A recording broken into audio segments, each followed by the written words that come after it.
বন্ধুরা, বাবলি সুন্দরী সিরিয়ালের আজকের রিভিউ। বাবলি হসপিটালে লাল শাড়ি পরে এসেছে।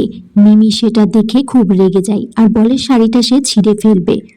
মিস্টার চট্টরাজের পছন্দের রং লাল। যে মানুষটা জমে মানুষে টানাটানি চলছে তার সামনে লাল শাড়ি পরে এসে তুমি তাকে নিজের করে নেবার চেষ্টা করছো। মিস্টার চট্টরাজের একমাত্র স্ত্রী মধুরা চট্টরাজ, তিনি হলো আমার মা। মিস্টার চট্টরাজ যদি বেঁচেও ফিরে আসে তাহলে একমাত্র আমার মা তিনিই থাকবেন, আপনি কখনো হতে পারবেন না। বাবলি বলছে এই লাল শাড়িটা পরার পিছনে একটাই কারণ, তুমি যে মিস্টার চট্টরাজের মৃত্যু কামনা করছো সেটা যাতে আমি মুছে দিতে পারি লাল রং দিয়ে। ডাক্তারবাবু তারপর বাবলিকে জানাই বিনায়ক আগের থেকে অনেকটাই সুস্থ হয়ে গেছে, তাকে কেবিনে দেওয়া হচ্ছে। বিনায়ককে কেবিনে নিয়ে যাওয়া হচ্ছে, বাড়ির সবাই সেখানে আছে।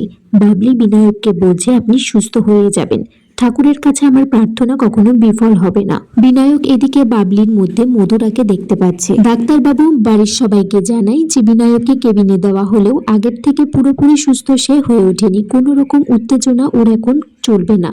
আপনারা বরঞ্চ এখন বাড়ি যান, কালকে ভিজিটিং আওয়ারে দেখতে আসবেন।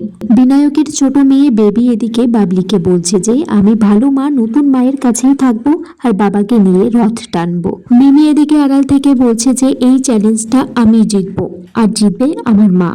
মিমি তারপর নার্সের পোশাক পরে বিনায়কের কেবিনে ঢোকে। বিনায়ককে জানাই যে কচি বউকে লাল শাড়ি পরে দেখে সুস্থ হয়ে গেলেন আপনি, কিন্তু জানেন না যে শাড়িটা আসে আপনার জন্য পরেনি, শাড়িটা পরেছে উর্চি আঙ্কেলের জন্য। উর্চি এদিকে বাবলির জন্য খাবার নিয়ে এসেছে, কিন্তু বাবলি বলছে রথ না টানা পর্যন্ত সে কিছুই খাবে না।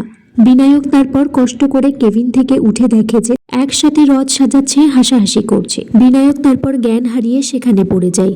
ডাক্তার আবার আইসিইউতে ভর্তি করে। এদিকে বেবি বাবলিকে বলছে যে নতুন মা বাবা কি সুস্থ হয়ে উঠবে না। আগামী পর্বে দেখা যায় বিনায়কের জ্ঞান ফিরছে না। এদিকে বাবলি বলছে আপনাকে ফিরতেই হবে, আপনি না ফিরলে আপনার দুই মেয়ের উপর আমি প্রতিশোধ নেব। আমার জন্য না হয় আপনার দুই মেয়ের জন্য তো আপনি ফিরবেন। বিনায়ক তারপর বাবলিকে কাছে টেনে নেয়।